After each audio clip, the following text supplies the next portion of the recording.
La Ruta de la Seda.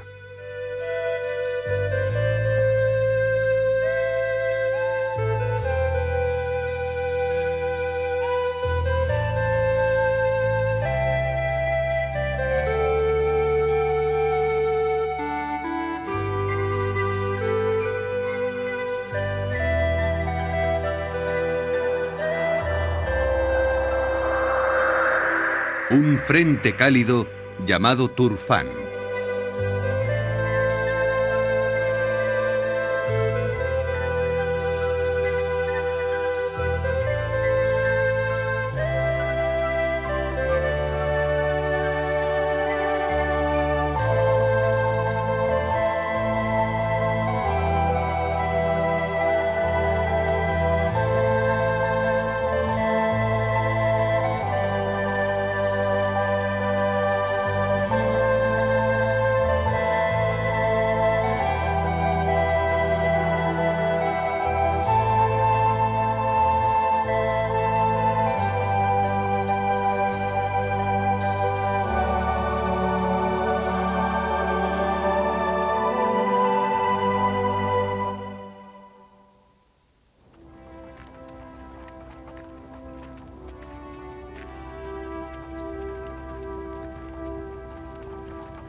No existen dudas sobre cuál es el lugar más cálido de la Ruta de la Seda.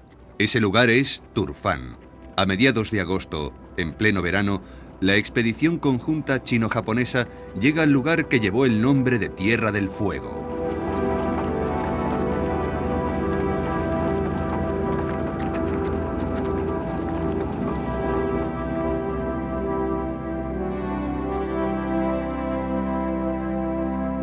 La cuenca de Turfán se halla cerca del comienzo del tramo sur de Tian Shan, en la Ruta de la Seda, que va desde las montañas Tian Shan hasta el desierto de Taklamakan, atravesando las tierras del oeste.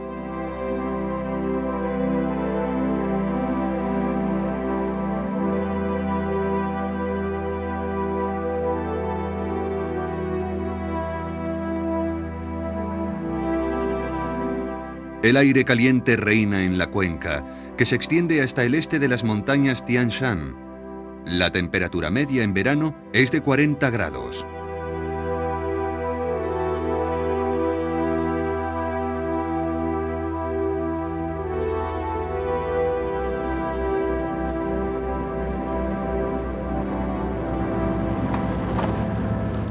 Nos encontramos en el lago Aydin, en lo más profundo del valle. Junto con el Mar Muerto, el lago Aydin es la parte más baja del mundo.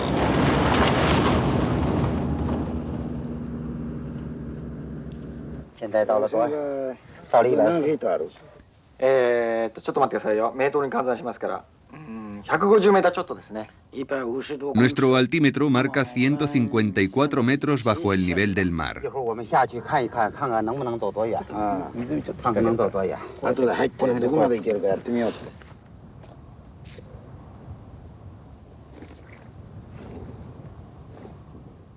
Todo lo que podemos ver parece una vasta extensión de arena. Aparentemente, el enorme lago está completamente seco.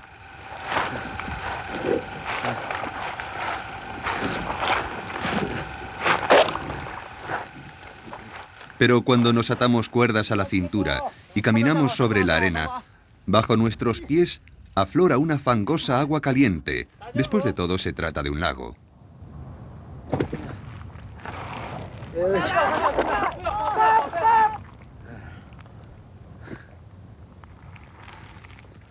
De hecho, es un lugar bastante peligroso.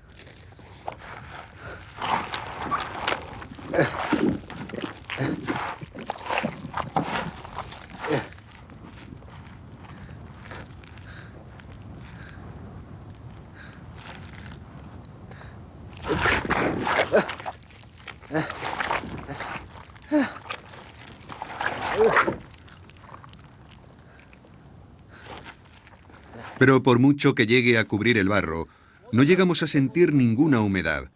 Tan pronto como ésta se posa en la superficie, se evapora. Aquí la sequedad es extrema y la lluvia anual no pasa de los 40 milímetros.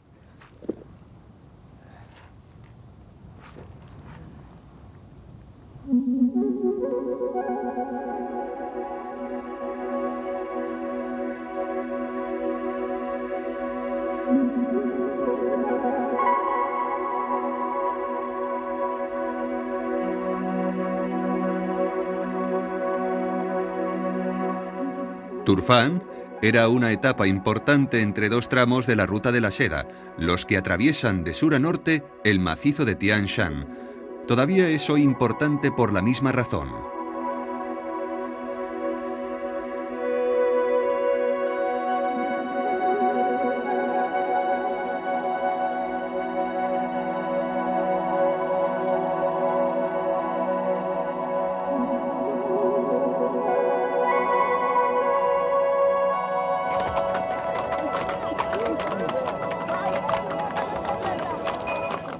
La población de Turfán es de unas 170.000 personas, de las cuales el 70% son uigurs. Son los descendientes de los nómadas que una vez dominaron las estepas de Mongolia.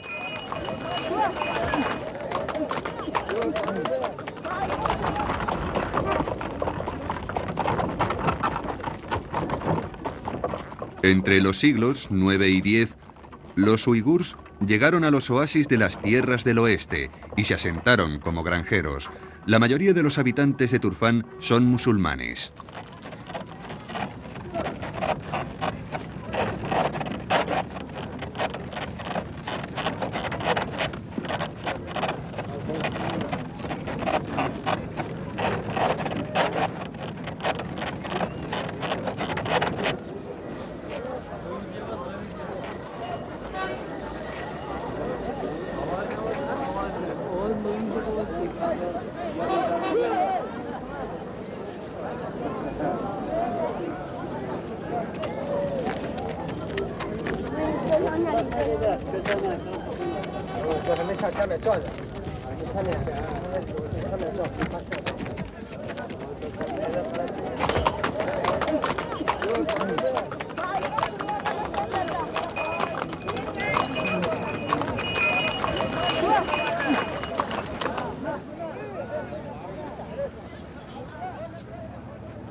Hemos encontrado este cine en la calle Mayor.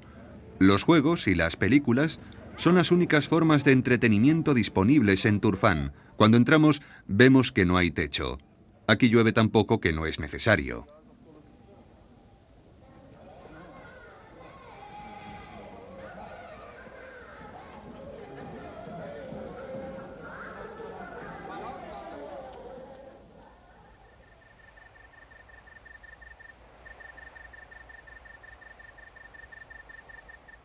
Incluso por la noche, la temperatura nunca baja de los 30 grados. Para evitar el calor, la gente duerme en los tejados o el jardín, a cielo abierto.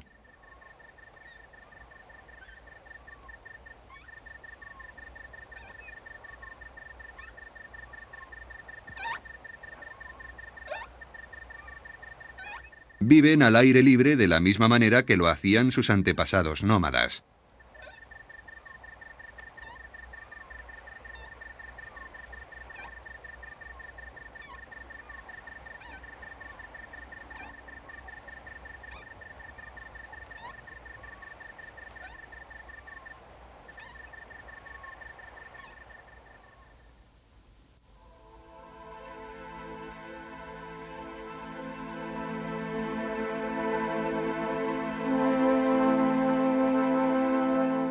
A 10 kilómetros al este de la ciudad se extiende una cadena de escarpadas montañas.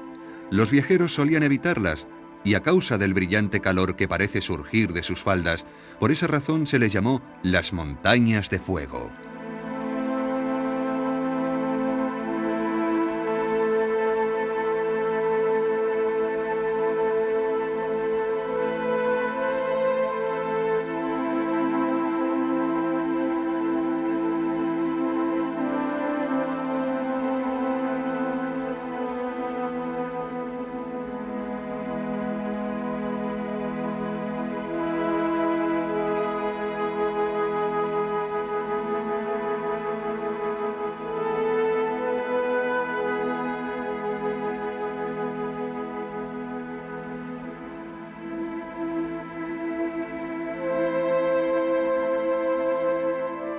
Cuando las montañas empiezan a brillar, significa que la temperatura del suelo ha alcanzado los 80 grados. Nadie ha intentado nunca escalarlas.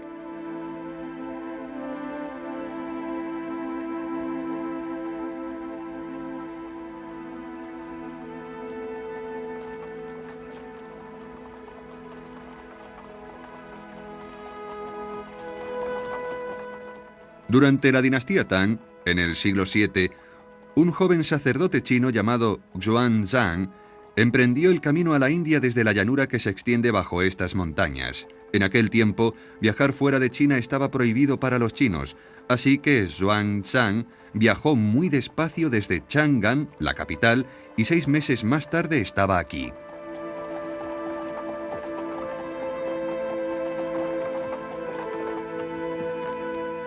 En aquella época, esta tierra se llamaba Gao Chang y estaba dominada por una tribu llamada Han. Aquí, en lo que fue una vez la capital de Gao Chang, podemos ver todavía restos de la prosperidad de aquellos días, hace 13 siglos, cuando Xuanzang llegó tras su agotador viaje desde la capital.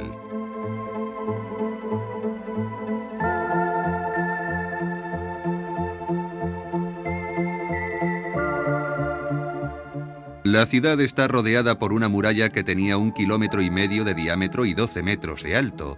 Esta es la más grande de todas las ruinas que hasta ahora hemos encontrado en la Ruta de la Seda.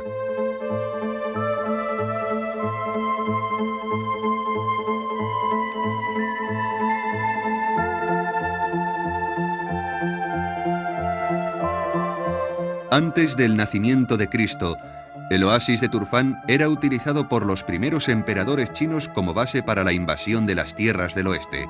Más tarde, inmersa China en luchas intestinas en el siglo V después de Cristo, Gao Chang se convirtió en un reino independiente. Era un país budista, a diferencia de la China metropolitana, y todavía hoy, entre las ruinas del castillo, se pueden ver estupas o pagodas primitivas y las ruinas de un templo. Pero en aquella época no solo había templos budistas en Gao Chang, sino también templos dedicados a Zoroastro, templos maniqueos, templos de cristianos nestorianos y otros más. Todas estas religiones llegaron desde el oeste y la mayoría debían parecer muy extrañas y exóticas para la gente común.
Pero aunque Xuanzang era solo un joven de 27 años, no tenía tiempo para admirarse con religiones extrañas.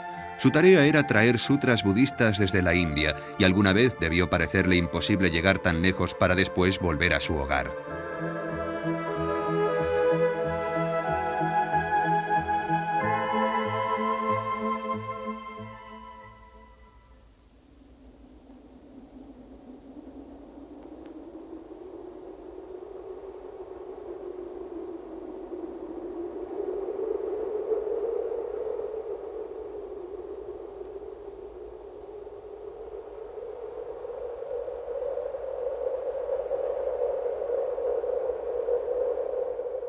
Trece años después de que abandonara Turfán para dirigirse a la India, volvió a pasar por aquí de vuelta a casa, pero la vieja Gao Chang ya no existía.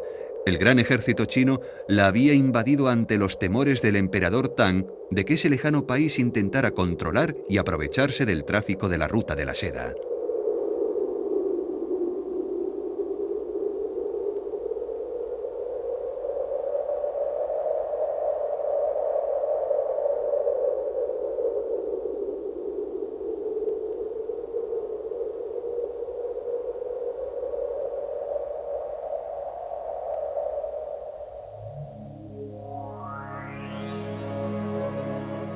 Los restos de Gao Chang fueron recientemente excavados y se han descubierto algunos objetos que nos dan una idea de la vida en aquellos días.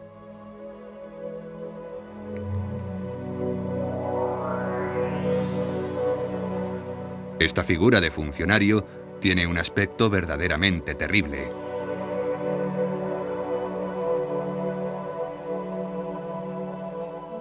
Sin embargo, esta mujer podría pasar por una belleza japonesa de Kioto.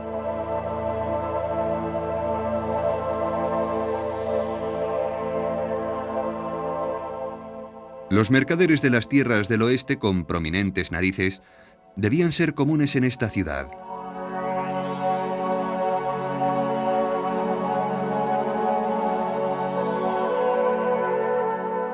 La religión maniquea, procedente de Persia, que estaba basada principalmente en el zoroastrismo, con elementos budistas y cristianos, era bastante popular en esta zona.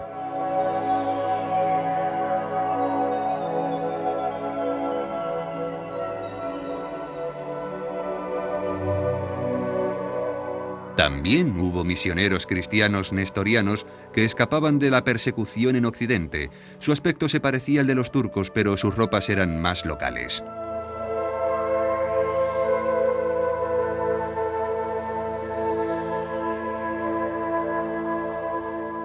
El cristianismo nestoriano fue llamado Jingjiao en China y durante la dinastía Tang llegó incluso hasta la capital, Chang'an.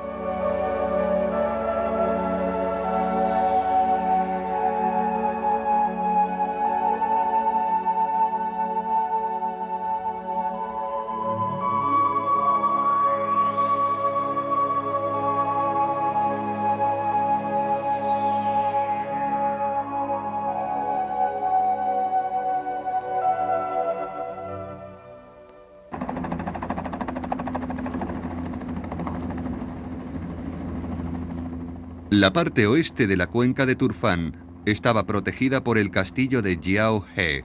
Visto desde el cielo parece un transatlántico entre la arena. Es una fortaleza natural excavada en la roca sobre un acantilado. Tiene 300 metros de ancho por 1,5 kilómetros de largo.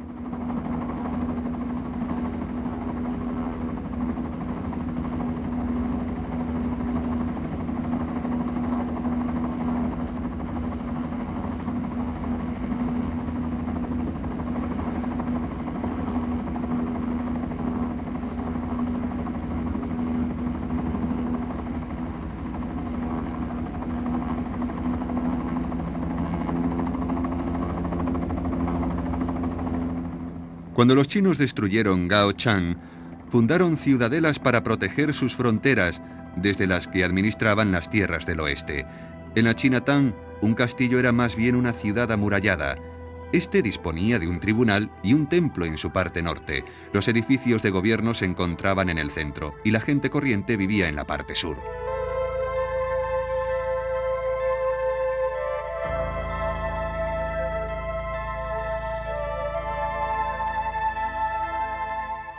De acuerdo con los registros de la dinastía Tang, acogía a 7.000 personas.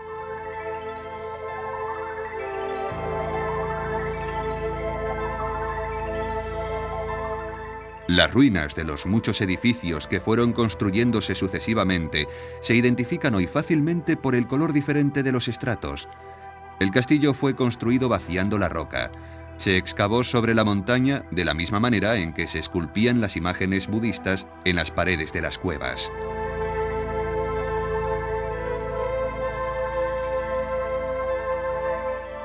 Hoy todavía se puede sentir la presencia de los antiguos constructores.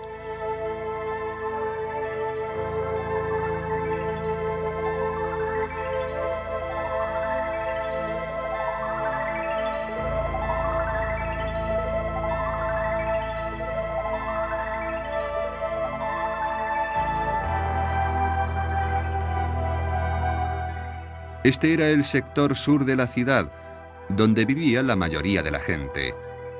Los funcionarios nombrados por los emperadores Tang eran, por supuesto, chinos, pero la mayoría de los habitantes eran de diferentes razas. Sabemos por documentos de la época que aquí vivían personas con nombres iraníes y turcos, así como procedentes de otras culturas.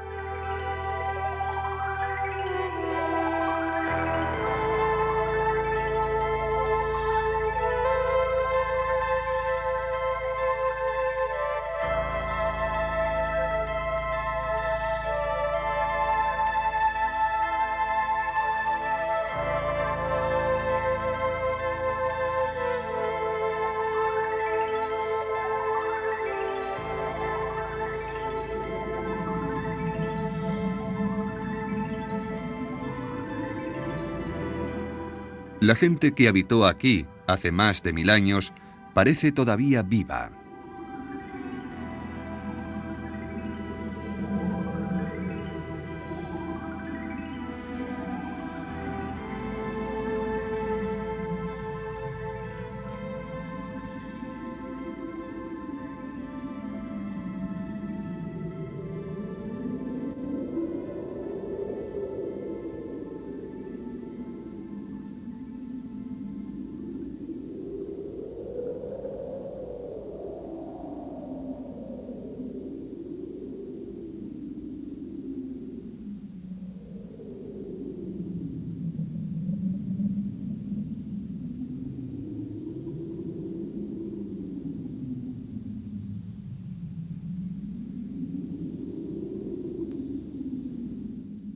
Todavía se ven claramente los sitios donde cocinaban.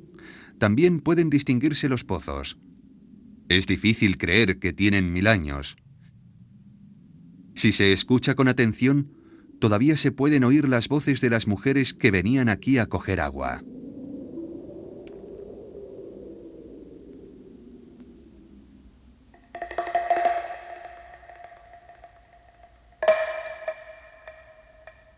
Esta es una escena de la vida de un granjero hallada en Turfán.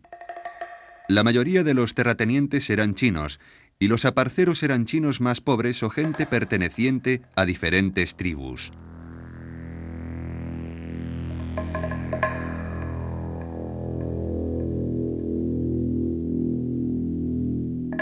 Los registros nos revelan que los aparceros debían pagar impuestos anuales según lo que cultivaran. Si arrendaban un viñedo, debían pagar con vino. Si cultivaban moreras, con seda. Y si eran jornaleros contratados, pagaban con leña o con mijo.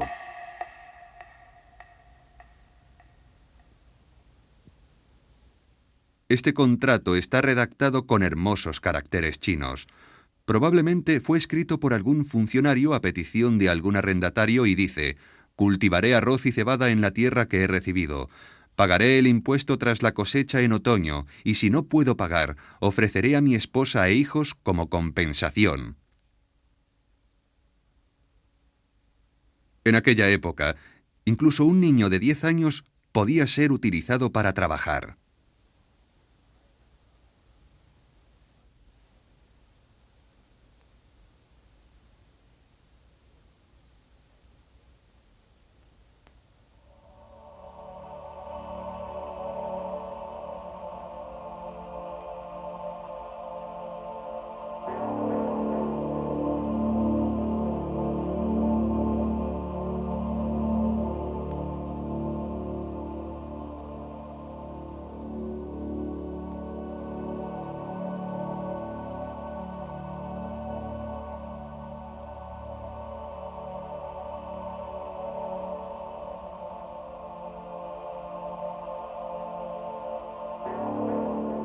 Todavía se oye el eco de los gritos de dolor en esta zona semienterrada, donde se piensa estaba la prisión. Quienes no podían pagar sus impuestos tenían que huir o eran encerrados en esta mazmorra. Aquí se descubrió una lista de personas que habían intentado escapar. A principios del siglo X, cuando cayó la dinastía Tang, se desencadenó en esta región una guerra entre varias tribus. Unos 50 años después, los uigurs establecieron aquí su imperio.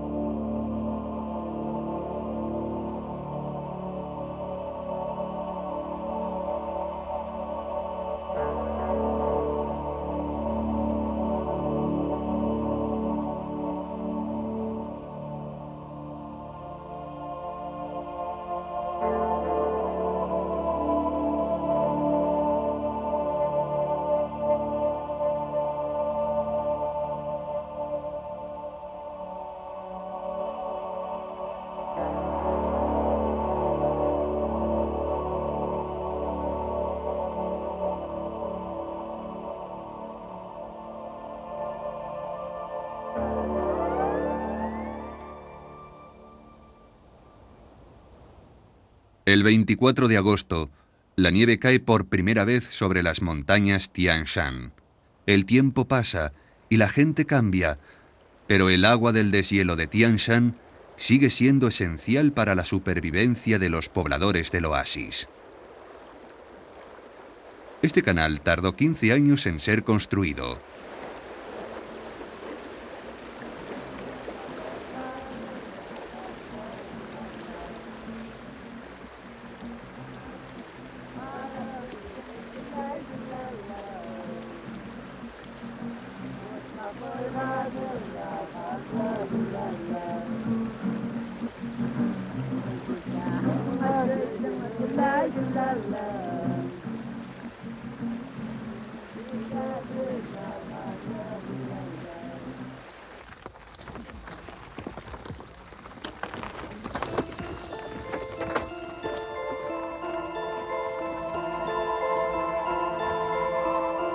Agosto es época de vendimia. Turfán es la principal zona de cultivo de uva en las tierras del oeste.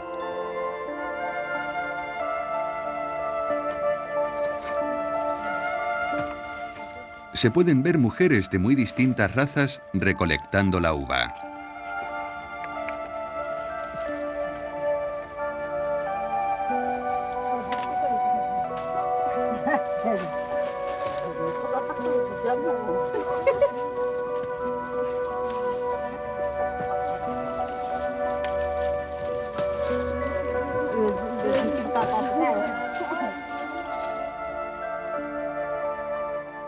Las uvas son secadas por ancianos en chozas de ladrillo que parecen hechas con mosaico. Las uvas llegaron desde Persia y Egipto y ya se cultivaban en los tiempos de Gao Chang.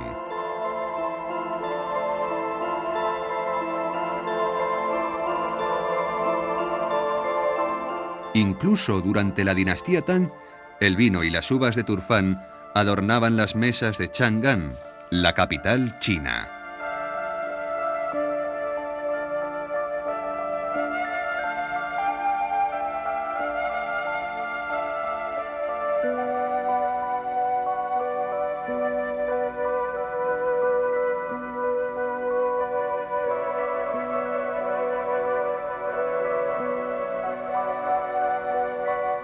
Hoy, la producción anual de uva supera las 28 toneladas y la mitad se exporta como pasas. Aquí se dejarán secar durante un mes.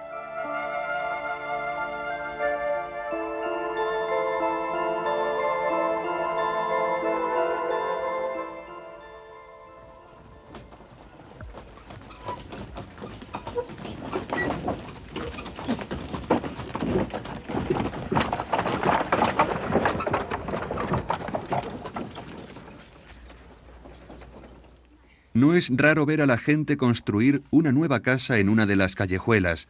Durante el verano, toda la familia, incluidos los niños, ayudan en la construcción de un nuevo hogar.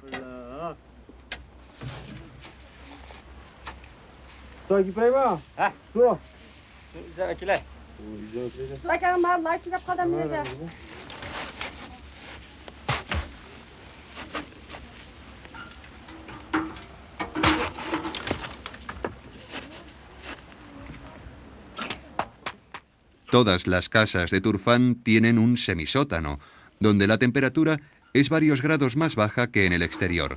El techo está hecho con parras selladas con un poco de tierra. El semisótano se utiliza para conservar los alimentos y para que la familia se refresque. Esta forma tradicional de construcción es muy útil en un lugar como este, donde la lluvia es casi inexistente.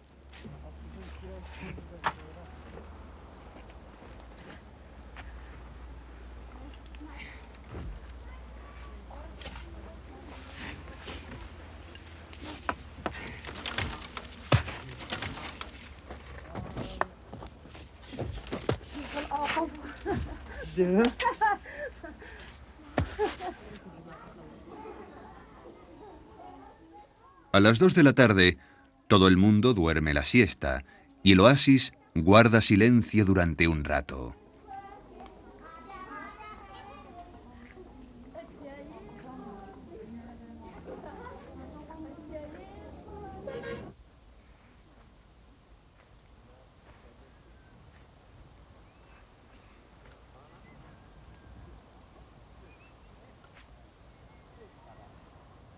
Pero incluso a mediodía podemos ver a gente sobre las dunas del desierto.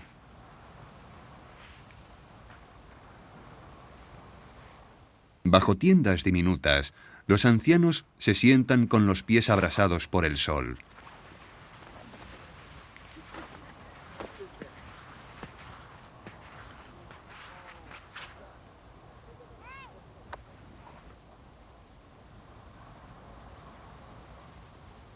La temperatura de la arena es superior a los 80 grados y están tomando su cura de arena caliente. Dicen que es muy efectiva contra el reumatismo o la artritis.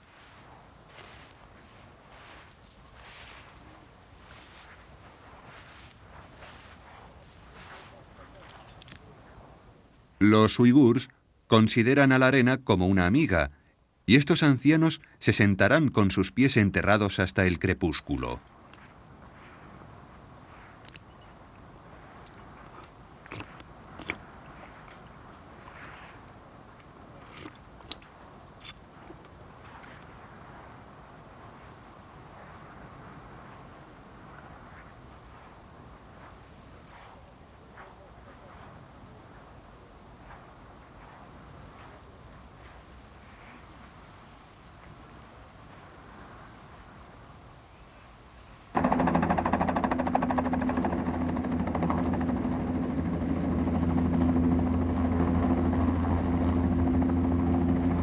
En la falda de un acantilado de las montañas de fuego se hallan las 1000 cuevas de Bezeklik, dedicadas a Buda, de las cuales la mitad están todavía enterradas. Estas cuevas florecieron durante la dinastía Tang y el imperio uigur. En la lengua uigur, Bezeklik significa un lugar hermosamente decorado. Pero por 2 veces, este fue un lugar de destrucción.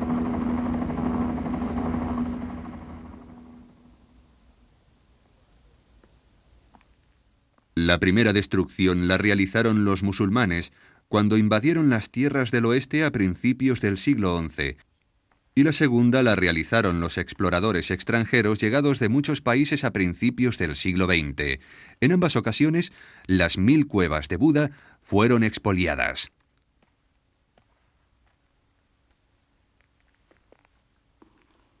Al principio, los uigurs que llegaron aquí desde la estepa de Mongolia en el siglo X eran budistas.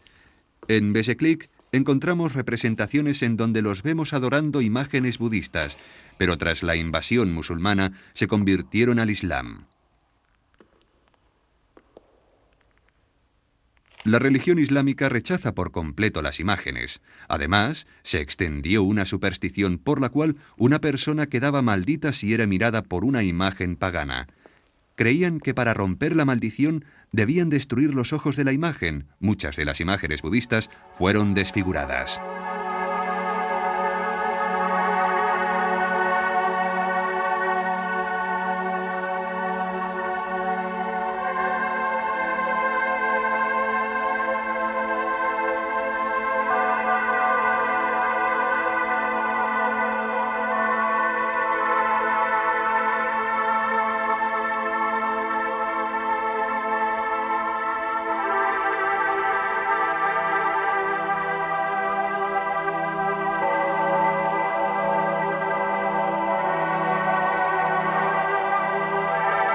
Las pinturas que escaparon de los musulmanes cayeron víctimas de los exploradores a principios de este siglo, que se llevaron muchas de ellas.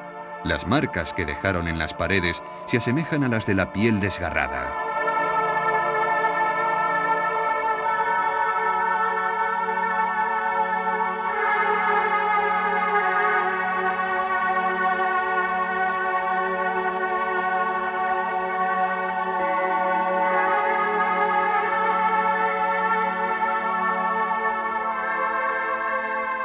Pero entre toda esa destrucción, todavía se conserva un fragmento de un mural que cuenta la historia de la llegada de un grupo de embajadores extranjeros. El rostro de los enviados llegados de varios países desde el oeste fue cuidadosamente reproducido.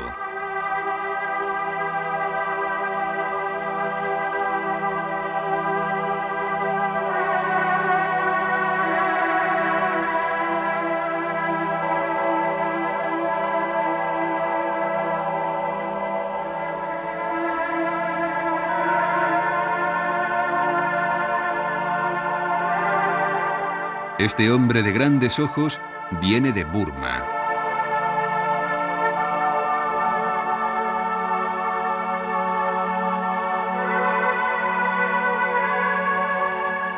Este otro, con un sombrero parecido a un yelmo, es el embajador de Mongolia. Y el hombre con la cabeza cubierta con un turbante es un árabe. No cabe duda de que todos esos extranjeros que llegaron a Turfán desde lejanos países trajeron consigo elementos de sus propias culturas.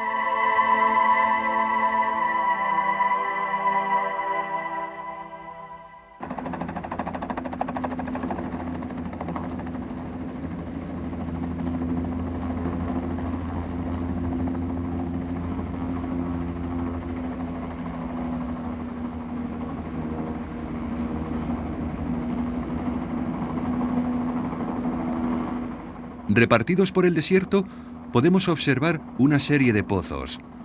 Forman parte de una estructura llamada carés, muy importante para los habitantes de esta zona.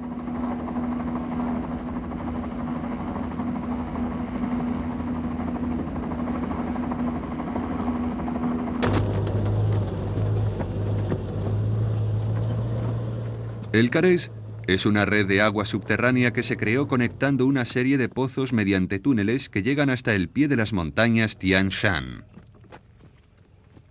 Se cree que esta técnica fue importada por los musulmanes desde Persia, pero no se sabe cuándo llegó.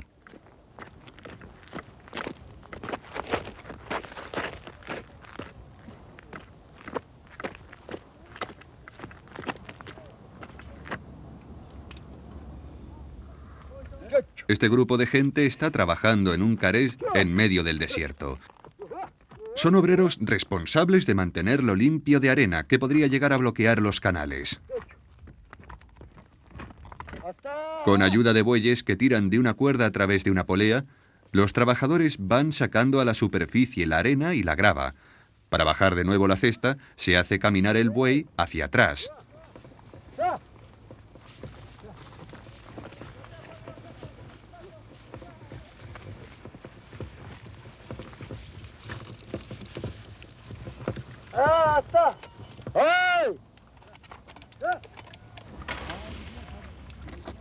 Cuando se construyó el carés, hace cientos de años, se utilizaba el mismo método, que se ha transmitido de generación en generación.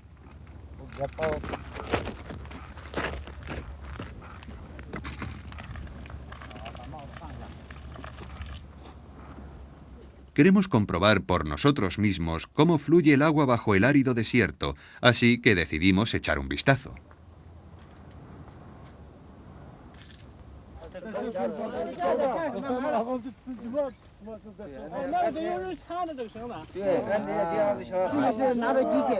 El primero en bajar es el cámara chino.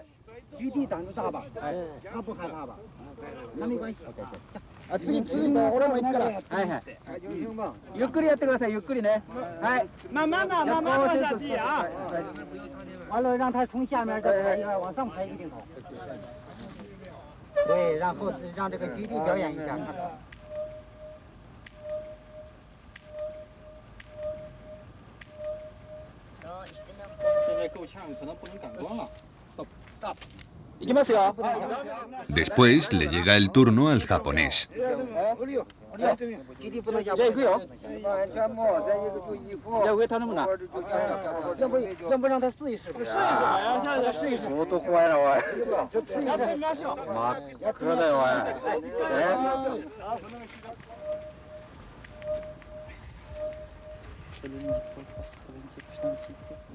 El pozo tiene unos 30 metros de profundidad y sus paredes son de simple tierra.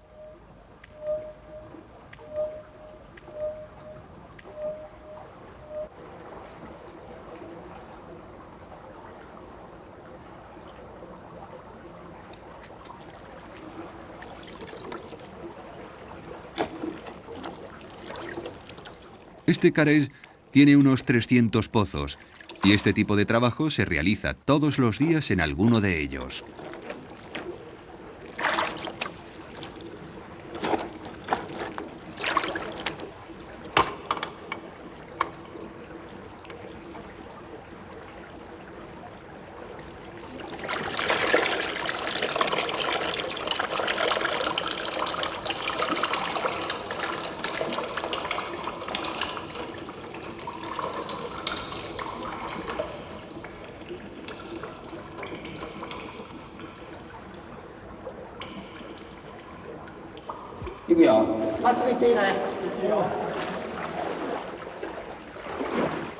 Decidimos caminar a lo largo del canal hasta encontrar el punto donde emerge. Su anchura solo permite caminar en fila india.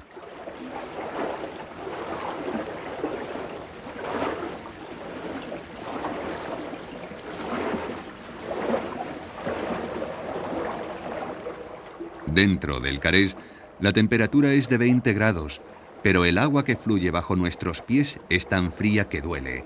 Tras el calor y la sequedad de la superficie, nos parece entrar en un mundo diferente.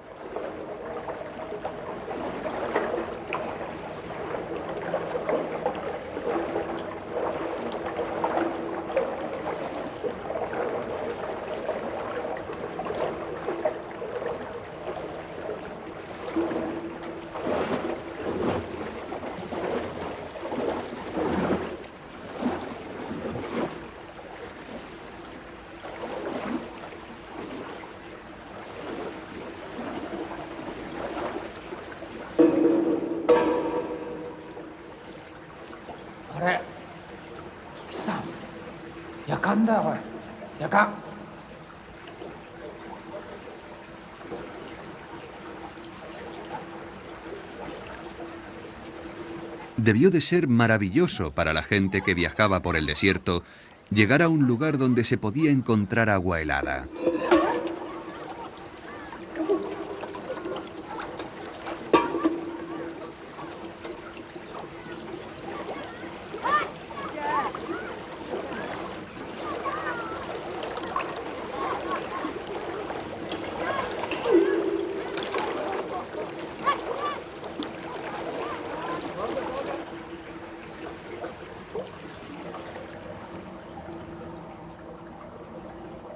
Así debió suceder en los tiempos de la Ruta de la Seda, pero ¿por qué molestarse en construir esos canales bajo tierra? El agua que fluye en la superficie podía ser absorbida por la arena o evaporada por el calor. En una época donde los canales de la superficie eran todavía muy primitivos, era más práctico realizarlos bajo tierra.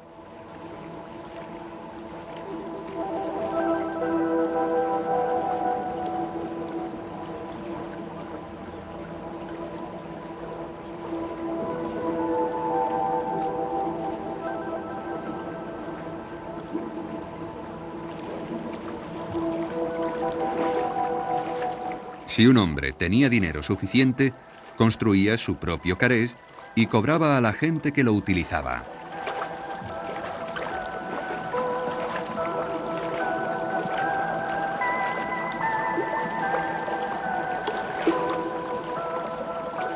Hoy, la red es administrada por una cooperativa popular. Y aunque los canales de superficie son mucho más eficientes, mucha gente prefiere la calidad del agua del carés. Después de caminar durante una hora, conseguimos llegar a la salida.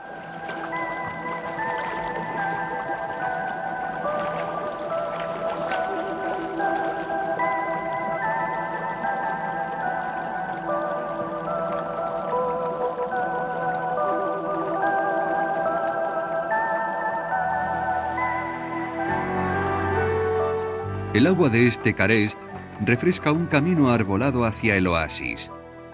Durante el tiempo que hemos permanecido en Turfán, la temperatura ha alcanzado los 48 grados.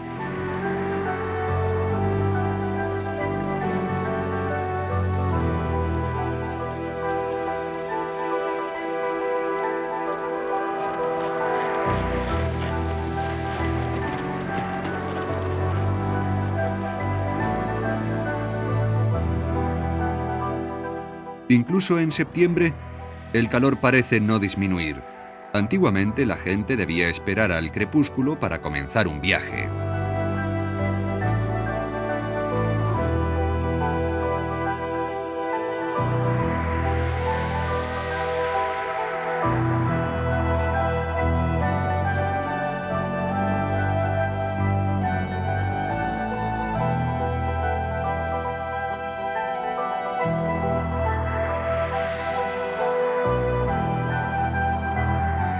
El sacerdote Xuan Zhang debió seguir siempre el camino del sol poniente en su viaje hacia la India. Para los chinos, el oeste siempre tuvo un atractivo fascinante, y tanto si eran mercaderes como sacerdotes budistas, partían con la esperanza de descubrir incontables maravillas en aquellos países lejanos.